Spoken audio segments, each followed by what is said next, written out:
Hey tout le monde, bienvenue dans une nouvelle vidéo où nous sommes aujourd'hui dans la pénombre parce que tout simplement c'est la grosse canicule. Je tourne cette vidéo le jour, donc le vendredi, où il fait 41 à 42 degrés, un plaisir immense, hein, comme vous devrez le savoir, et vous aussi si vous êtes là où il fait chaud, eh bien bonne chance, hein, tout simplement, parce qu'ici on a tout fermé et on ne bouge pas de la journée. J'ai même mon petit ventilateur portatif avec moi, qui n'est pas allumé parce que sinon ça va faire un bordel, mais après je pense que ça va y aller quoi.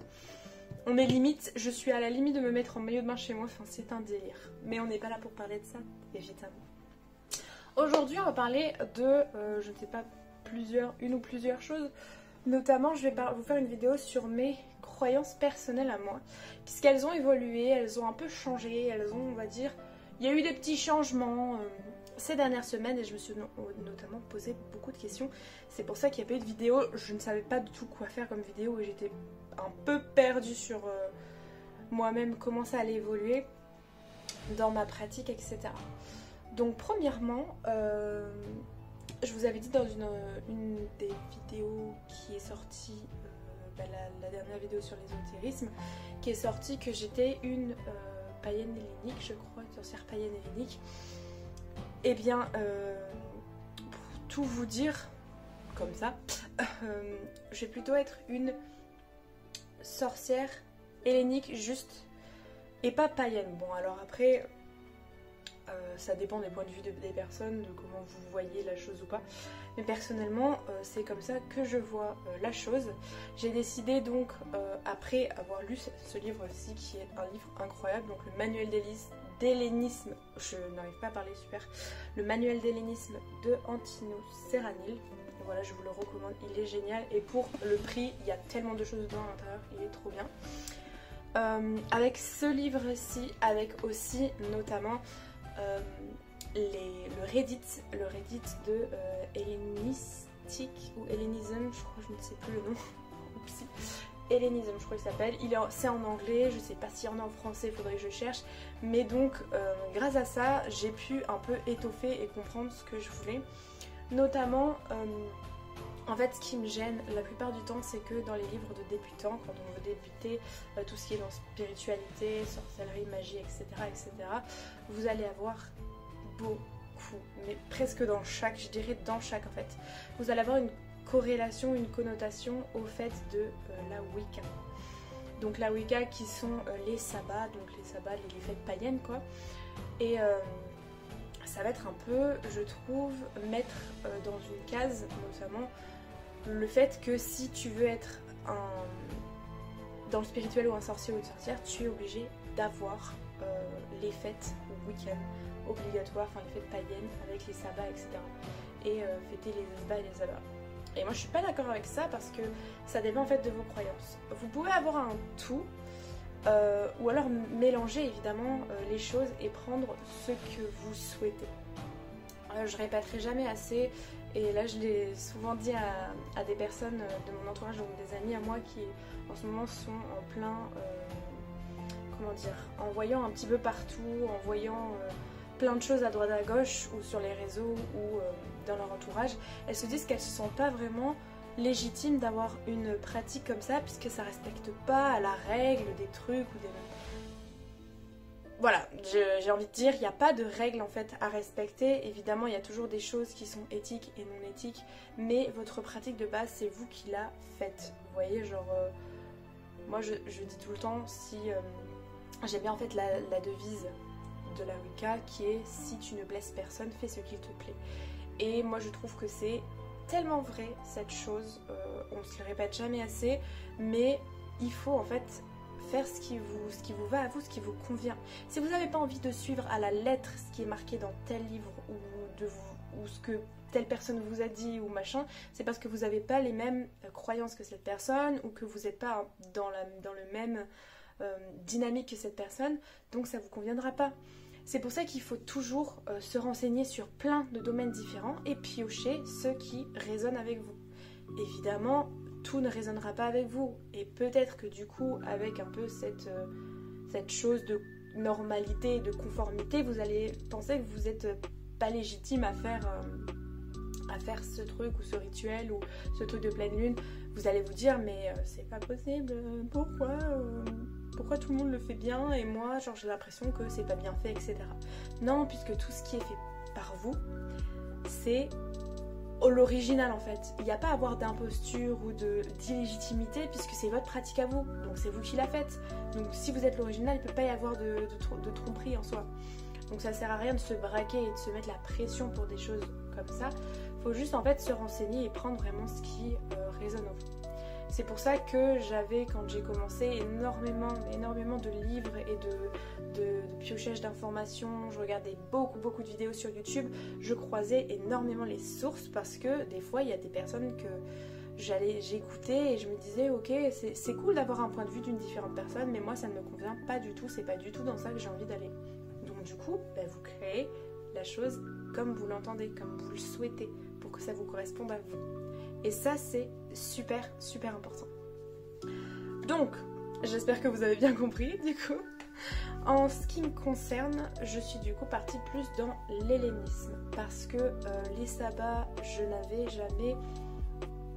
Comment dire, je cherchais depuis des années, donc depuis que j'ai vraiment commencé, ça fait 2-3 ans déjà, à être à fond dedans, où je me disais il faut que je célèbre les sabbats, mais je sais pas du tout comment les prendre. Je voyais plein de personnes qui disaient faites comme ci, faites comme ça, donc encore une fois on en revient au sujet de piocher les informations comme vous souhaitez, mais aucun de ces choses ne me correspondait. Du style, par exemple, il faut faire par exemple à Samhain une super grande fête avec tous vos amis parce que c'est un peu c'est le nouvel an des sorcières quoi, donc c'est le Halloween dans la culture populaire, mais du coup c'est une célébration immense, il faut faire un truc genre super énorme et tout, et moi j'étais là nous pour Halloween la plupart du temps on se déguise quoi avec nos amis et on se fait des petites soirées tranquillou bilou quoi, et je me disais, ouais, c'est sûr qu'il n'y a pas de mal à ça, mais soit les uns les autres sont pas disponibles, soit il y a des petites choses qui vont pas, vous voyez, enfin, bref. Il n'y a pas que ça, les autres sabbats, notamment Ostara, je savais jamais comment le fêter, puisque en plus de ça, dans ma famille, il n'y a pas de dynamique de personnes qui font les sabbats non plus, donc c'est vraiment fêter Pâques à quelques jours de Pâques, c'était pas vraiment quelque chose que je pouvais expliquer ou que je trouvais logique en soi pour moi aussi.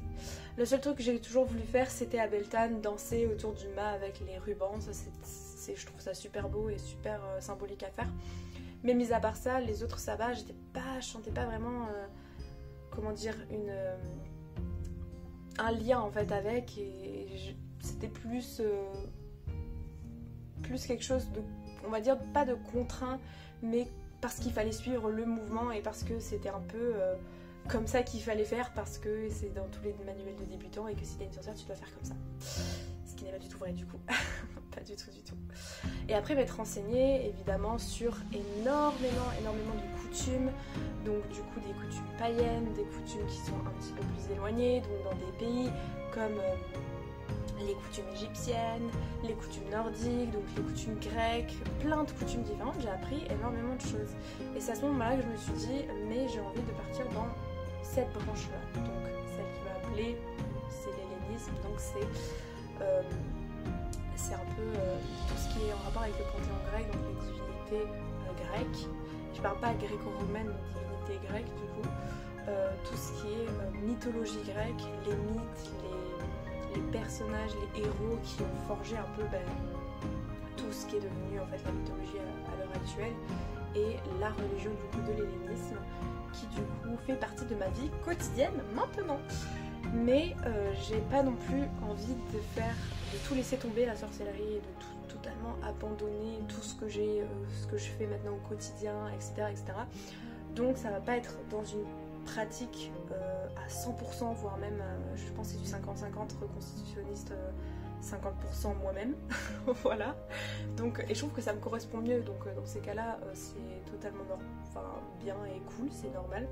Et ça justement dans les dernières semaines, ce que j'ai beaucoup expérimenté, c'était en mode mais si je fais pas comme c'est dit à proprement parler, j'ai aucune... je me sens un peu à l'écart ou quoi que ce soit, mais non, en fait tout simplement il faut que ça vous corresponde.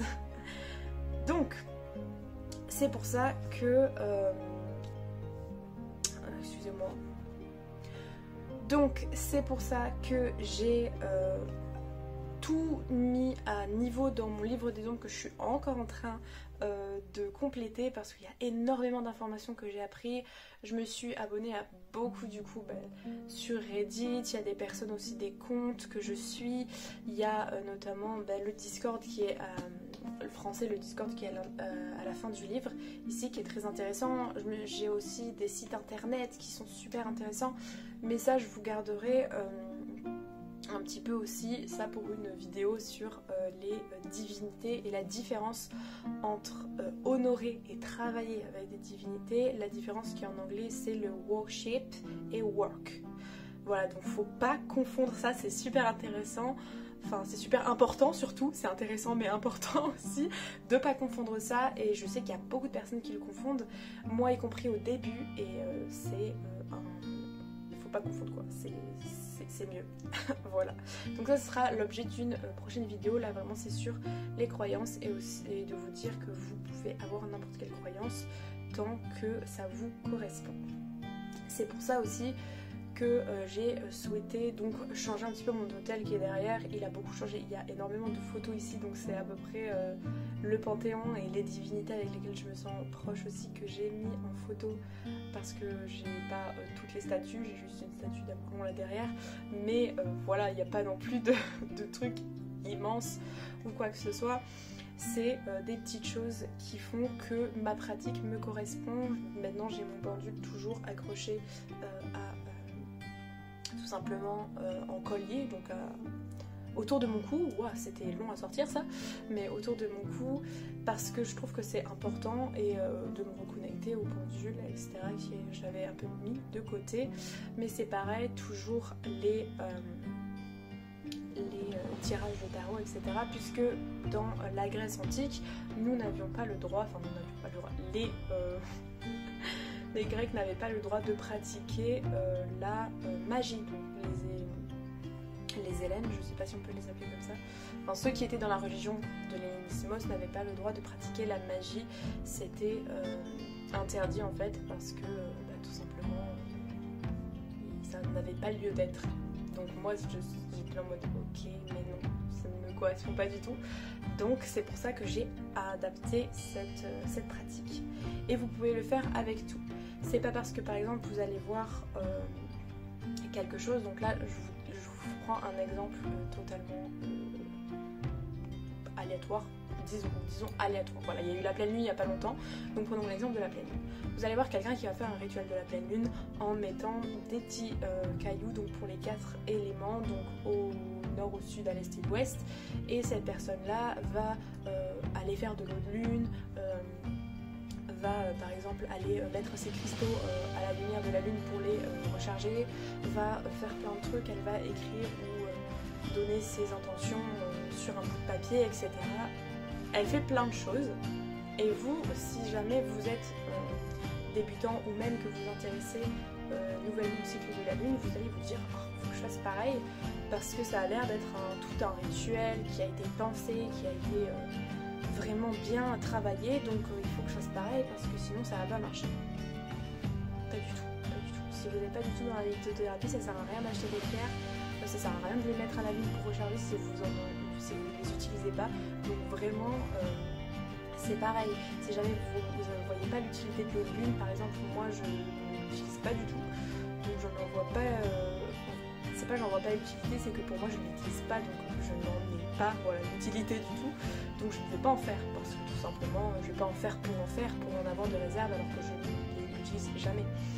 Donc c'est vraiment ces petites choses là. Si jamais pour vous votre rituel de pleine lune c'est allumer une bougie telle couleur blanche pour la pleine lune, grise ou argentée, je ne sais quoi, d'aller vous poster à votre fenêtre en ayant la lune en visuel, la pleine lune en visuel, et lui raconter vos problèmes, ça peut être un rituel de pleine lune. Il y a plein de choses que vous pouvez faire qui ne sont pas obligées d'être notées dans tel ou tel truc, et vous pouvez très bien faire vos propres rituels comme vous le sentez en fait. Vous pouvez très bien chanter, faire de la danse intuitive, je ne sais pas, dessiner, regarder un film à côté de la lune, enfin je ne sais pas, je dis n'importe quoi, mais ça peut très bien faire l'objet de quelque chose. Genre vous pouvez aussi vous couper les cheveux, il y a la légende de vous couper les cheveux à la pleine lune, ils repousseront plus vite. Enfin il y a plein de choses que vous pouvez faire qui ne sont pas obligées d'être vraiment du copier-coller de ce que vous voyez. Vous pouvez bien évidemment vous en inspirer et retravailler les petites choses. C'est pareil pour tous les manuels ou tous les livres qui concernent les sortilèges. Si jamais vous voyez des sortilèges du style apporter la chance chez moi, vous voyez le matériel qu'il vous faut 3 aventurines, 2 pots en cuivre ou je ne sais quoi. Si vous n'avez pas ça chez vous, faites avec ce que vous avez chez vous. Vous n'êtes pas du tout obligé d'utiliser de l'aventurine ou quoi. Un petit bout de papier avec marqué chance dessus que vous, par exemple, je ne sais pas, que vous brûlez dans un espèce de petit verre ou quoi, dans un récipient. Ne le brûlez pas et ne le jetez pas surtout par la fenêtre, hein, très attention. Et que vous dites, du coup, si ça brûle, c'est symbolique parce que ça va partir un message à l'univers, voilà. Et bien c'est votre façon de le faire. Et ce sera tout aussi puissant que la fille qui a... la personne qui a pris ces 3 aventurines, qui les a mis dans un truc en cuir et qui les a enterrées dans son jardin.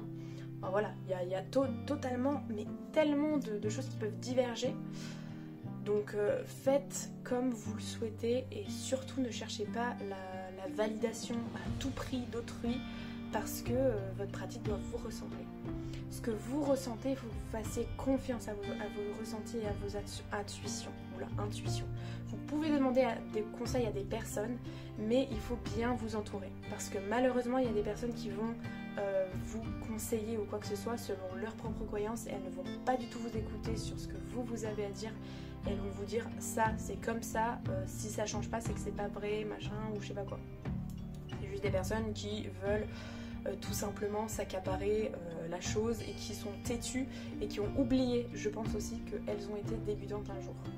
C'est pareil, vous voyez, il y a cette idée de un petit peu quand on vous dit faites attention quand vous avez un pendule, quand vous allumez une bougie ou quoi que ce soit, ça peut être un esprit qui se fait passer pour une divinité ou pour un guide ou pour un ange, etc. Et ça c'est pareil, ça dépend des croyances. Ça c'est plus du côté catholique chrétien où on a eu cette perception des démons et du diable qui se fait passer pour telle chose. On a aussi les djinns qui peuvent prendre l'apparence de personnes que vous connaissez ou se nourrir de vos peurs, etc. et qui vont venir vous faire du mal et peut-être vous tromper quoi, tout simplement. Mais ça dépend des croyances. Par exemple, dans l'hélinismos et dans l'hélénisme en français, c'est impossible. Quand vous appelez les dieux, en fait, c'est les dieux qui répondent. Parce que il est dit qu'ils sont assez puissants et assez... comment dire, tout simplement assez puissants pour tout simplement ne pas laisser un esprit vous tromper à la place de eux, tout simplement. Donc si vous croyez en cette chose-là, c'est sûr que vous n'aurez pas l'esprit qui viendra se faire passer pour je ne sais quoi. Allez-vous, voilà. C'est comme ça, ça peut être différentes perceptions. Mais c'est toujours bien de laisser les autres avoir leur point de vue, donc de les laisser parler aussi. Ça c'est super important quand vous parlez à d'autres personnes, par exemple, il y a peut-être des personnes qui dans votre entourage seront wiccanes, donc elles fêteront les sabbats, etc. Si elles vous le souhaitent, souhaitez-leur en retour, même si vous ne les fêtez pas, c'est un moment important pour eux, pour elles, donc faites en sorte de leur souhaiter.